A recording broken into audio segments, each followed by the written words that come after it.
Hello friends, PHP की playlist में आपका स्वागत है और ये इस प्लेलिस्ट का 4th वीडियो है। इस वीडियो में हम लोग बात करेंगे बूटस्ट्रैप की। आखिर बूटस्ट्रैप है क्या और उसका यूज क्यों होता है।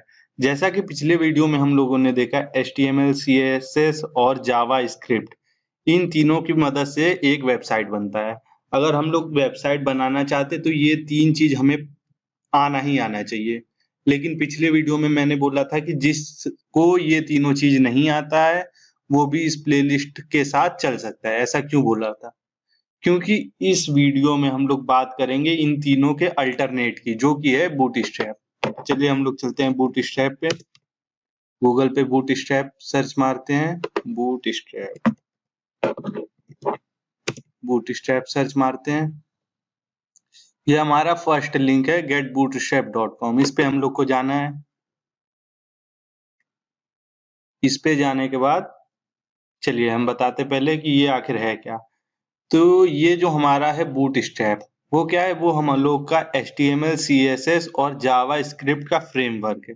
ये हम लोग को क्या देता है? हम लोग को कुछ प्री डिफाइंड टेम्पलेट्स देता है, जैसे कि प्री डिफाइंड कुछ कंपोनेंट्स देता है, जिसका हम लोग अपने वेबसाइट में यूज कर सकते हैं। जैसे कि यहाँ पे हम लोग देख रहे हैं, डॉक्स में आते हैं। डॉक्स में आने के बाद यहाँ पे हम लोग कंपोनेंट्स में आते हैं। यहाँ पे हम लोग को देखिए बहुत कुछ मिलेगा। हम लोग इसमें से नैव बार लेते हैं। तो नैव बार में हम लोग नीचे आते हैं जरा, तो यहाँ ये देखिए, ये हम लोग का है नैव बार। ठीक है, तो इसका कोडिंग हम लोग को पहले से लिख के मिल चुका है। नीचे यहाँ देखिए, नीचे जो है ये कोड हम लोग का नैव बार का है और इसको हम लोग अपने प्रोजेक्ट में यूज कर सकते हैं। ये बिल्कुल फ्री है। अगर कोई बंदा चाहता है इसे अपने प्रोजेक्ट में यूज करना, तो यहाँ से वो कॉपी करके अपने प्रोजेक्ट में ले जाके और जो थोड़ा बहुत चेंज करना है वो करके यूज कर सकता है। तो आज हम लोग इसी चीज को देखेंगे कि बूटस्ट्रैप में क्या क्या है और उसके कुछ कंपोनेंट्स को देखेंगे। तो चलिए सबसे पहले हम लोग अपने माई कंप्यूटर पे आते हैं और सी ड्राइव में आते हैं। सी ड्राइव में जैम के अंदर आते हैं, htdocs, और यहाँ पे हम लोग एक फोल्डर बना लेते हैं। फोल्डर बनाते हैं बूटस्ट्रैप नाम का।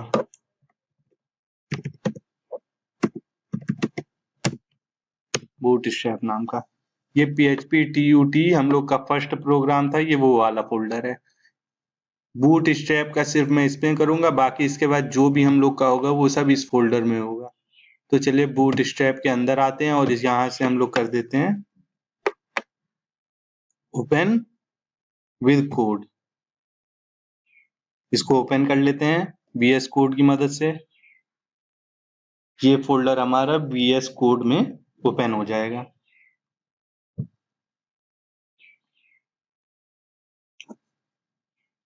तो ये जब तक ओपन हो रहा है, अगर आपका वहां वो ऑप्शन नहीं आता है ओपन फोल्डर वाला, तो आप क्या कर सकते हैं? आप यहाँ से फाइल में जाके, खुल जाए, यहाँ से फाइल में जाके ओपन फोल्डर करके आप अपना फोल्डर सेलेक्ट करके उसको ओपन कर सकते हैं VS कोड में। जैसे कि ये बूटस्ट्रैप वाला आ गया मेरा, इसको सेलेक्ट करके हम लोग ओपन कर सकते हैं। ठीक है, ये वेलकम वाला पेज हम हटा देते हैं। चलिए ठीक है, तो अब हम लोग क्या करते हैं? अब हम लोग बूटस्ट्रैप वाले फोल्डर में अभी है हम लोग। यहाँ पे हम लोग एक फाइल बनाते हैं। क्या करते हैं हम लोग? बूटस्ट्रैप नाम का ही एक फाइल बना लेते हैं, bootstrap.php। तो हम लोग एक bootstrap.php का फाइल बना लिए हैं। अब इस फाइल में हम लोग देखेंगे कि बूटस्ट्रैप का यूज कैसे किया जाए और उसके कुछ कंपोनेंट्स देखेंगे। तो चलिए वापस से हम लोग अपने ब्राउजर पे आते हैं। यहाँ से हम लोग करते हैं, सबसे पहले हम लोग को करना होगा स्टार्टर टेम्पलेट को कॉपी। तो हम लोग यहाँ सर्च करेंगे स्टार्टर टेम्पलेट, नीचे आते हैं, ये देखिए ये हम लोग का स्टार्टर टेम्पलेट है। इसको कर लेते हैं कॉपी, आते हैं अपने VS कोड में, यहाँ पे हम लोग पेस्ट करते हैं। तो ये हम लोग का है HTML का टैग पूरा बॉयलर टेम्पलेट, वो भी बूटस्ट्रैप के साथ। मतलब अगर अब हम इसमें कुछ बूटस्ट्रैप के फंक्शन यूज करना चाहते हैं, कंपोनेंट यूज करना चाहते हैं, तो वो होगा हमारा इसमें यूज। तो चलिए इसको हम लोग सेव करते हैं और आते हैं अपना रन करके देखते हैं पहले ये हम लोग को अभी क्या देता है। तो रन करने के लिए हम लोग को क्या करना होगा, सबसे पहले तो अपना जैम्प स्टार्ट करना होगा। जब कभी भी PHP का प्रोग्राम रन करना है अगर हमें, तो हमें सबसे पहले अपने जैम्प को स्टार्ट करना पड़ेगा। उसे स्टार्ट करने के बाद ही वो रन होगा हमारा। ठीक है, चलिए एक बार हम बिना स्टार्ट किए रन करके दिखाते हैं क्या एरर आता है। तो हम लोग क्या करेंगे, सबसे पहले लोकल होस्ट में जाएंगे, local host slash bootstrap, folder का नाम हम लोग का क्या था, बूटस्ट्रैप। तो हम लोग आते हैं बूटस्ट्रैप, ठीक है, एंटर मारते हैं।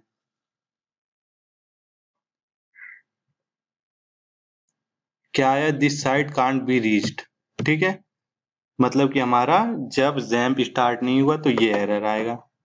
चलिए अब हम इसको स्टार्ट कर लेते हैं। तो जैम्प हमारा स्टार्ट हो गया है। वापस से मारते इसको रीलोड,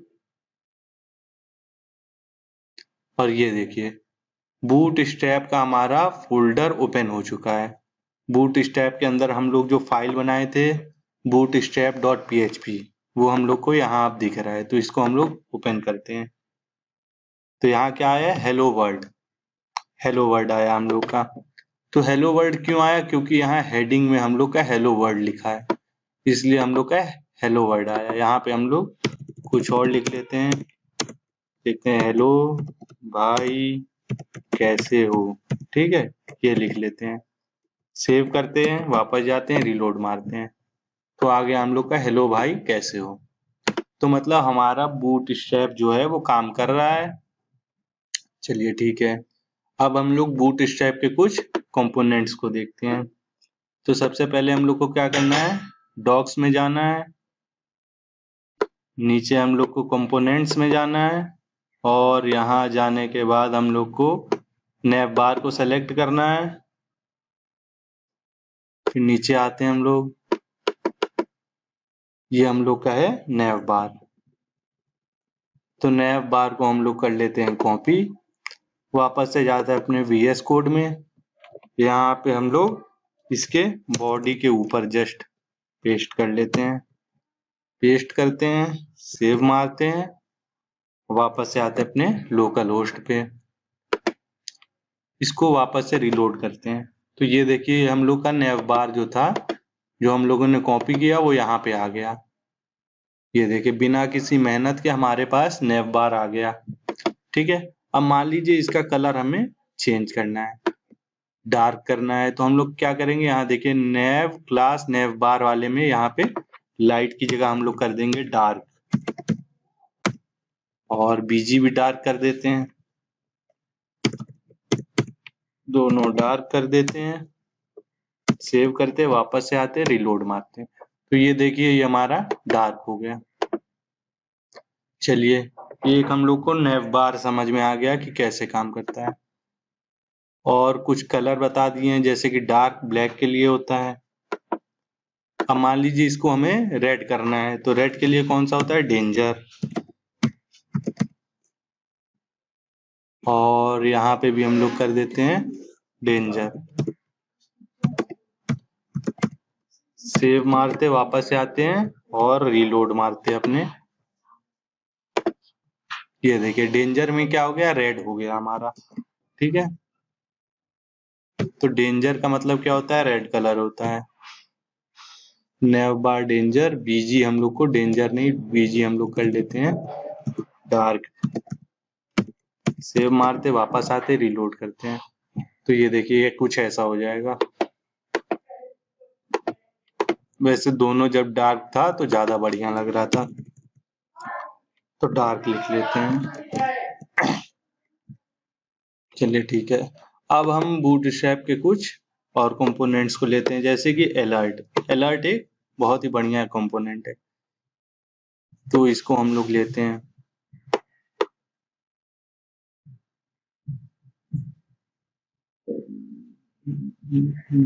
ये रहा, ठीक है। तो इसको हम लोग करते हैं कॉपी और जाते हैं अपने VS कोड पे और इसको पेस्ट करते हैं हम लोग नैव बार के जस्ट नीचे, इसको पेस्ट कर देते हैं। नैव बार के जस्ट नीचे हम लोग इसको पेस्ट करते हैं, ठीक है। इसको पेस्ट कर लिए, वापस से इसको जाते हैं और रिलोड मारते हैं। सेव करने के बाद सेव कर लिए, ये देखिए ये हमारा नैव बार वो सॉरी अलर्ट आ गया है। अलर्ट में क्या, इसको हम क्रॉस करेंगे तो ये हट जाएगा। ये चीज है एक बढ़िया। अलर्ट का हम लोग कलर भी चेंज कर सकते हैं, जैसे कि यहाँ पे अलर्ट का कलर यहाँ देखिए क्या दिया हुआ है, वार्निंग दिया हुआ है। इसको हम लोग वार्निंग ना करके सक्सेस, सक्सेस मतलब क्या होता है कि ग्रीन। तो वापस से आते रिलोड करते, ये देखिए ग्रीन कलर का हो गया। मान लीजिए इसको रेड करना है तो हम लोग सक्सेस की जगह क्या कर देंगे, डेंजर।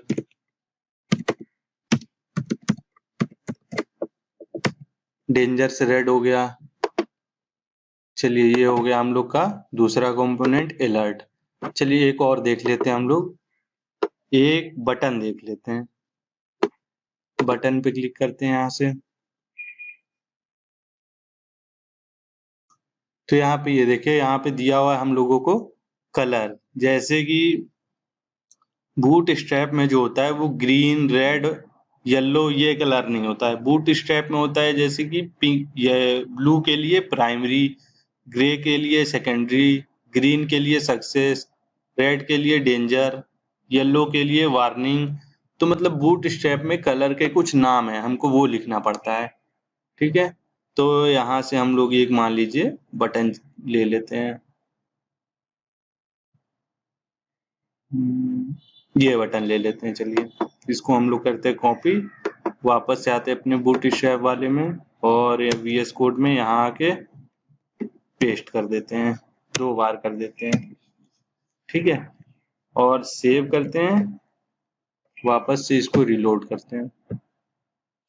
तो यहाँ देखिए ये हमारे पास बटन्स आ गए हैं, ठीक है। तो अब इसका हम लोग कलर चेंज करके एक बार देख लेते हैं। कलर के लिए क्या था वहां पे, बटन अगर हमें ग्रीन करना है तो क्या करेंगे, सक्सेस। रेड करना है तो क्या करेंगे, डेंजर। और येलो अगर करना है तो वार्निंग। और ब्लू के लिए प्राइमरी और ग्रे के लिए सेकेंडरी। चलिए सेव करते हैं, वापस से जाते हैं, इसे करते हैं रिलोड। तो ये देखिए कलर बटन का चेंज हो चुका है। तो बूट स्ट्रैप में और भी ऐसे बहुत सारे फीचर्स है जिसको हम लोग धीरे धीरे देखते चलेंगे। जैसे जैसे प्लेलिस्ट में आगे बढ़ेंगे वैसे वैसे इसके फंक्शंस को हम लोग धीरे धीरे और समझते चले जाएंगे। तो होप ये वीडियो आपको अच्छा लगा हो। अगर अच्छा लगा हो तो इस वीडियो को लाइक करें, शेयर करें और सब्सक्राइब इस चैनल को जरूर कर लें।